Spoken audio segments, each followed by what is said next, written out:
Noong taong 2007, matapos mawala ang lead singer, napabalitang ang bandang Journey ay mawawala na at magiging parte na lamang ng kasaysayan.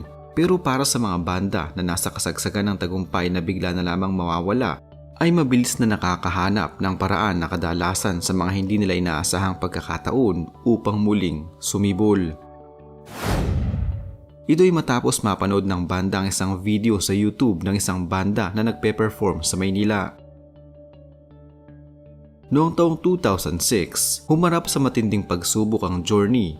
Ang banda na tinitilian at pumupuno sa mga naglalakihang arena ay nawalan ng boses. Si Steve Perry na siyang naging boses ng banda at mas lalong nagpasikat sa kanila ay umalis. Sinubukan noon ng Journey na magpatuloy subalit hindi nila inaasahang mabibigo sila. Ang kanilang mga dating tinitilang mga kanta ay bigla na lamang nanamlay at wala nang gaanong sumusuporta sa kanila.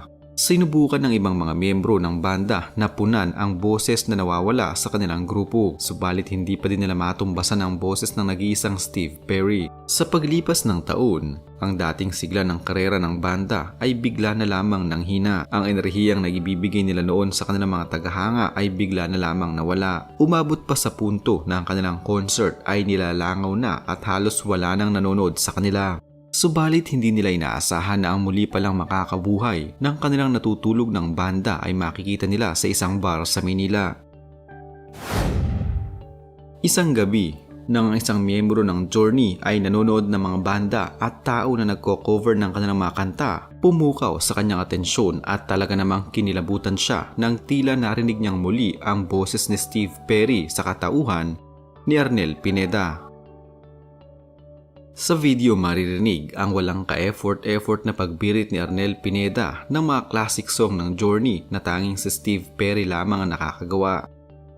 Ayon sa lead guitarist ng Journey na nakapanood ng video ni Arnel, wala umunong kahirap-hirap na kinakanta ng isang Pinoy ang mga Ingles na awitin ng Journey. Oh girl, you stand by me. I'm forever yours,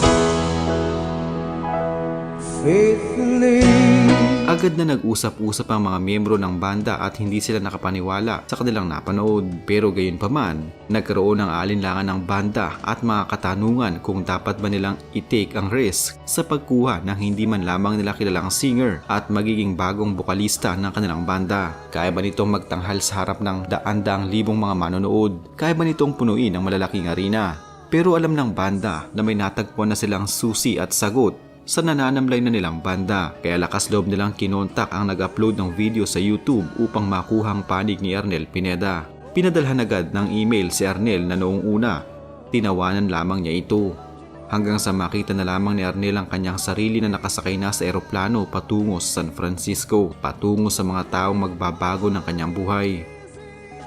Pero ang naging kapalaran ni Arnel sa pagpasok niya sa Journey ay hindi naging madali. Marami noon ang kinwestiyon ng kanyang pagkatao na isang Asyano at marami ang nagsasabing hindi nito kayang humatak na mahigit pa sa 5,000 manonood. Pero hindi sumuko si Arnel. Bitbit ang kanyang naging karanasan mula pa noong siya'y bata pa lamang. Ipinakita niya sa mundo na ang mga Pinoy ay may sariling talento na dapat ding hangaan ng buong mundo. Bukod pa sa pagiging palaban ng mga Pinoy at hindi basta-basta sumusuko sa laban na ang kanilang kakampi ay ang kanilang karanasan, pamilya, talento at ang Diyos.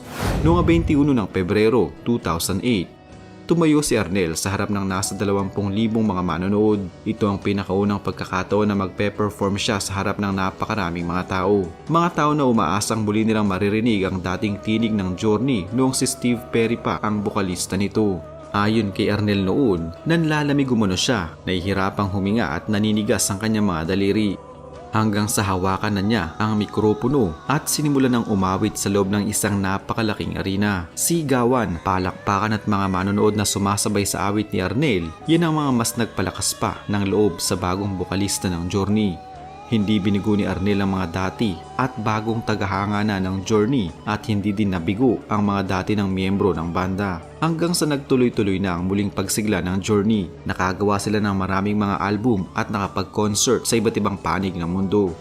Sa ngayon, halos nasa 2 dekada ng bokalista si Arnel Pineda ng Journey. Marami ang nakakapansin na nagbabago na din ang timbre ng boses nito. Sa katunayan, noong nakarang Setyembre lamang, humingi ng paumanhin si Arnel Pineda sa hindi niya naging magandang performance sa Rock in Rio Music Festival sa Rio de Janeiro sa bansang Brazil. Sa kanyang naging Facebook post noong mga panahong iyon, sinimula ni Arnel ang kanyang mensahe sa pamamagitan ng pasasalamat sa mga taong sumusuporta sa kanilang banda. Kasabay nito ang pagtugon niya sa hindi niya magandang performance sa Brazil concert. Hello everyone. Firstly, I want to apologize for the inconvenience I have caused to all of Journey's faithful fans out there. I know the band's not perfect right now and in turmoil, but it was not going through some, bad stuff these days anyway. My friends, again, you know who you are. I've waited a while before I want to post something again, so here I am. Bottom line, good as one. And no matter how screwed our world is, maybe it's caused the evil in us in general, or the politicians or the religious leaders that's making us believe in their eccentric point of view are influencing us. But yeah. Again, I said that good is one. I read most of your comments from my post. Thank you so much. It's overwhelmingly humbling. I didn't do it for some selfish reason, nor to feed me with such gratifying feeling. More of a spiritual journey for me, and my profound curiosity on what's winning in his world these days. Is it a good or is it a bad? Isn't it evident that a lot of people would just cowardly hide behind their cell phones, computers, etc., to express their hatred, cruelty, bigotry, or discriminatory and racist remarks? To me, remember, our universe is so alive, guys, and it knows how to give back all the time, good and bad. Depends on what we all did from the past, and with God by our side, nothing could ever go wrong. So thank you everyone, to all the rockstars who have reached out and said something to defend me. Thank you from the bottom of my heart. Now let's all try to agree on walking with good every day. I love you all, really. Sa video na kuha noong September 21, makikita na hirap si Arnel na maabot ang mataas na tono sa kanilang hit song na Don't Stop Believin' ng kanilang banda.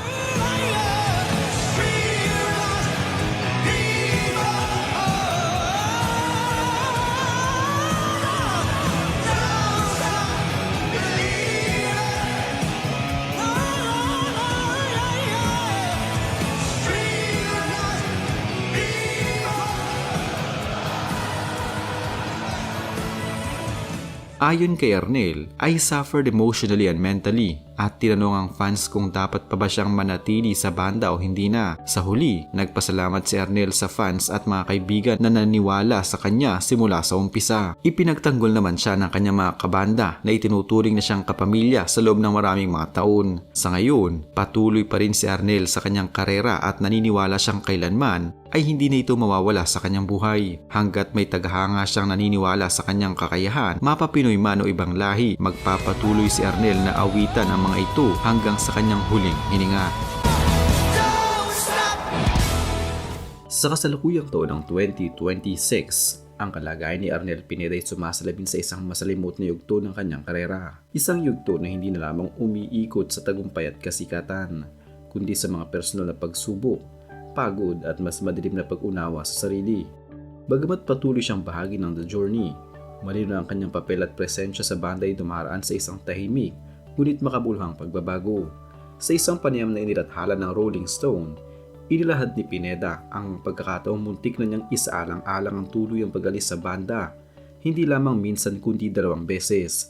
Ang pagnanais na ito ay hindi bunga ng kawalan ng pagmamahal sa musiko sa kanyang mga kasamahan, kundi ng bigat ng kanyang personal na pinagdaraanan. Ayon sa kanya, umabot siya sa puntong emosyonal na siya ay wasak at kinakailangan niyang unahin ang kanyang pamilya at sariling kalagayan. Sa kabila ng kanyang katapatan sa pagbabahagi ng nararamdaman, sinabi niyang hindi siya nakatanggap ng tugon mula kina Neil, Sean at Jonathan Cain nang ipahayag niya ang kanyang hangaring magretiro. Ang katahimikang iyon ayon sa kanya ay naging mas mabigat kaysa sa anumang paliwanag. Kasabay nito, patuloy ang pagtakbo ng Final Frontier Tour ng Journey na nagsimula noong Nobyembre 2025 at umiikot sa iba't ibang lungsod sa Estados Unidos at Canada. Bagamat ito ay tinuturing na isang mahalagang serye ng pagtatanghal para sa banda, naging malinaw na hindi ganap na komportable si Pineda sa paraan ng pagpaplano ng schedule. Ipinahayag niya ang kanyang pagkadismaya sa kakulangan ng mga konsultasyon ukol sa mga petsa ng kanilang mga konsyerto, lalo na't may mga pisikal at emosyonal siyang limitasyong kinakaharap. Binanggit niya na nagbago na ang kanyang katawan at hindi na niya kayang tiisin ang malamig na klima. Isang mahalagang salik sa mga tour na ginaganap sa mga bansang may bababang temperatura. Ang kanyang mga pahayag ay hindi simpleng reklamo kundi isang pag-amin sa realidad ng pagtanda at ang epekto nito sa isang artistang matagal nang nasa entablado. Ang kanyang sitwasyon ay may hahambing sa karanasan ni Steve Perry na humarap din sa mga problemang pisikal noong kanyang panahon sa banda. Sa kaso ni Pineda, ang kanyang pinagdaraanan ay mas nakaugat sa emosyonal at personal na aspeto, mga suliraning unti-unting umuubos sa kanyang lakas at konsentrasyon. Gayunpaman, sa kabila ng lahat ng ito, nananatiling matatag ang kanyang pagpapahalaga at pasasalamat sa journey. Nilinaw niya na hindi na niya kinamumuhian ang pagtutour o ang banda mismo.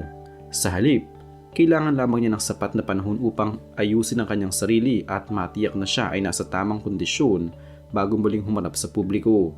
Ang kanyang pananatili sa banda ay hindi na lamang obligasyon, kundi isang desisyong nakaugat sa utang na loob at respeto, isang pagkilala sa oportunidad na magbukas sa kanya ng pandaigdigang entablado.